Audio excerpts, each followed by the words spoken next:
Hello student, this is science के। तो आज हम डिस्कस करने वाले हैं लिमिटेशंस ऑफ बोहर मॉडल। यानी कि मैंने स्टार्टिंग में आपको बोला था कि बोहर मॉडल का पार्ट है वो चैप्टर के बीच में, यूनिट के बीच बीच में आता रहेगा। अब ये यहाँ पे किस लिए दिया गया है, क्योंकि बोहर मॉडल में जो सबसे इंपॉर्टेंट कंसेप्ट था, जो सबसे बड़ा एक प्रॉब्लम सॉल्विंग पॉइंट था, वो क्या था? लाइन स्पेक्ट्रा था।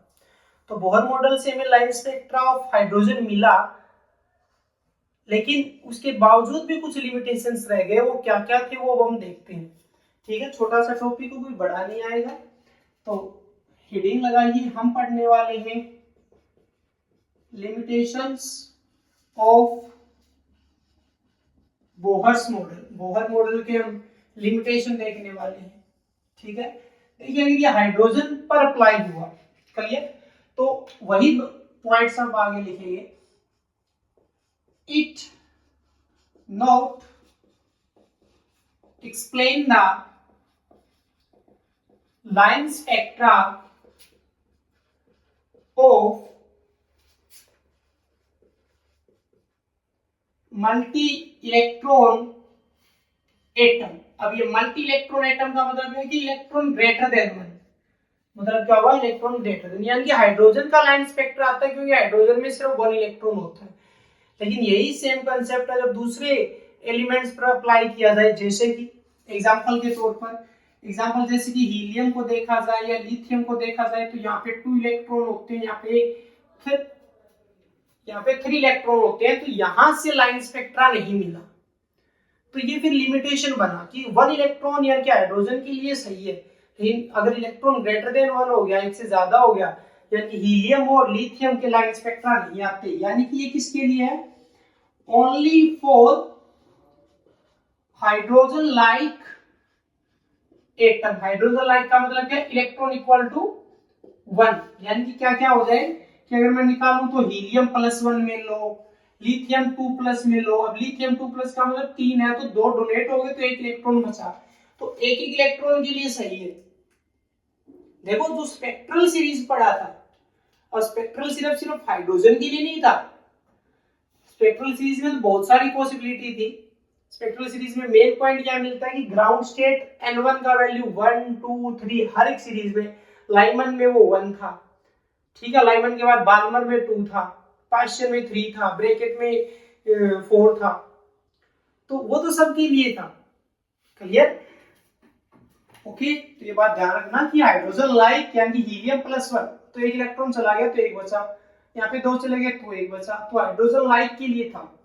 उसके बाद एक लिमिटेशन और क्या बना कि इन्होंने जो अपना मॉडल दिया था वो एक फ्लैट मॉडल था। ठीक है, इनका जो मॉडल था, जो इन्होंने बताया न्यूक्लियस के बारे में, सेल के बारे में, इलेक्ट्रॉन के पोजीशन के बारे में, तो वो एक 2D मॉडल था। यानी कि बोहर्स मॉडल इज 2D। वो क्या था? 2D था। यानी कि मैं इसको क्या लिख सकता हूं? वो एक फ्लैट मॉडल था। ठीक है, वो क्या था? एक flat model. But later on it proved that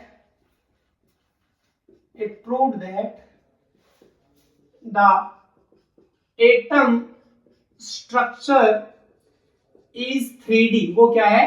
3D है, नॉट फ्लैट। वो फ्लैट नहीं है, इस बात का ध्यान रखिए। वो फ्लैट नहीं है, यानी कि वो सिर्फ एक पेपर पर ही नहीं है, वो 3D है। यानी कि उसके अंदर 3 एक्सिस है, X Y और Z। क्लियर? उसके बाद देखो, अब ये 2 पॉइंट ऐसे हैं क्योंकि इनसे रिलेटेड पूरा कंसेप्ट हमने पढ़ा है, तो ये हमें अच्छे से समझ में आ रही है। क्लियर? अब 2 पॉइंट आगे से आने वाले हैं जो फिर आगे चल के समझ में आए, कि फिलहाल हम यहाँ पे राइट कर सकते हैं। कोशिश है जितना समझ में आए वो ठीक है, लेकिन आगे जैसे जैसे यूनिट कंप्लीट हो रहा है या नया यूनिट आ रहा है और हम पीछे वाले को रिकॉल करके देख रहे हैं, तो फिर हमें समझ में आएंगे। तो उसके बाद एक नई चीज क्या निकल के आई कि देखो, जब हमने पढ़ा था dual nature of radiation, dual nature of radiation में क्या पढ़ा था कि जो लाइट है, जो रेडिएशन है, उसमें वेव कैरेक्टर भी और उसमें पार्टिकल भी है। यानी कि लाइट का वेव नेचर और लाइट का पार्टिकल नेचर हमने पढ़ा था। उसके बाद एक नए कंसेप्ट हो रहा है, क्या आया? उसके बाद कंसेप्ट आया ड्यूअल नेचर ऑफ मैटर। यानी कि कंसेप्ट क्या आया? Dual nature of dual nature of matter आया उसके बाद में। अब ड्यूअल नेचर ऑफ मैटर का मतलब क्या था? इसका मतलब था मैटर है पार्टिकल नेचर, मैटर है पार्टिकल नेचर, और सेकंड था मैटर है वेव नेचर। वही दो बातें। उसमें यहाँ पे क्या था? लाइट का वेव नेचर, लाइट का पार्टिकल नेचर। यहाँ पे क्या है? मैटर का पार्टिकल नेचर, मैटर का वेव नेचर। बातें वही है कि लाइट में भी दो कैरेक्टर होते हैं, दो अलग अलग फॉर्म हो उसका, और मैटर के भी दो अलग अलग कैरेक्टर फॉर्म है।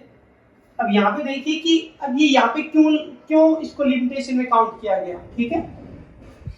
तो इस चीज को देखिए कि अगर अब वेव नेचर की बात की जाती है तो यहाँ पर जो कंसेप्ट आया था वो आया था डी ब्रोय हाइपोथेसिस।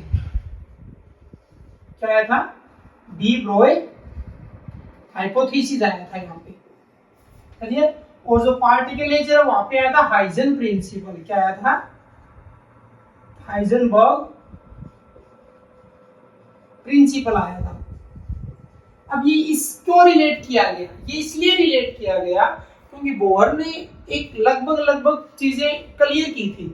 क्या? कि न्यूक्लियस, उसके बाद डिस्टेंस उन्होंने बताया कि सबसे पहले उन्होंने सेल बताया कि एलमन, उन्होंने फिर एक रेडियाई दे दिया, हर एक सेल का रेडियाई कैलकुलेशन दे दिया, एनर्जी कैलकुलेशन दे दिया, वेलोसिटी ऑफ इलेक्ट्रॉन दे दिया, ठीक है? वो सारी चीजें उन्होंने भाई। अब इनमें देखो, जब ये वेव नेचर पढ़ा जाता है या हाइजेनबर्ग ये अनसर्टेनिटी प्रिंसिपल, पूरा हाइजेनबर्ग अनसर्टेनिटी प्रिंसिपल ये डिस्कस किया। अब इसको अगर देख लेते हैं, मान लो पार्टिकल नेचर को देख लिया सबसे पहले, तो इसमें क्या डिस्कस किया जाता है? इसमें डिस्कस किया जाता है कि जो इलेक्ट्रॉन मूव कर रहा है इलेक्ट्रॉन न्यूक्लियस के चारों तरफ, उसका हम साइमल्टेनियसली उसका पोजीशन और मोमेंटम एक साथ नहीं निकाल सकते।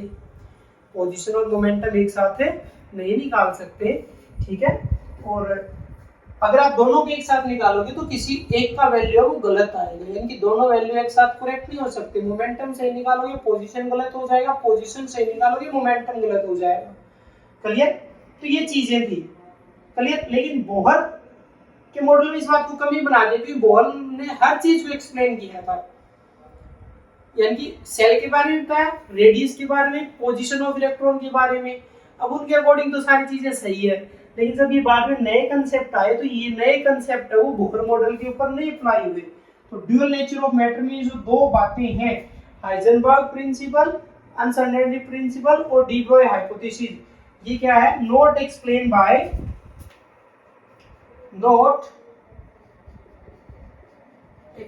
Bye Bohr. ये बोहर ने एक्सप्लेन नहीं किया, ठीक है? अब एक पॉइंट और था, वो था स्ट्रक्चर ऑफ मॉलिक्यूल, ठीक है? नोट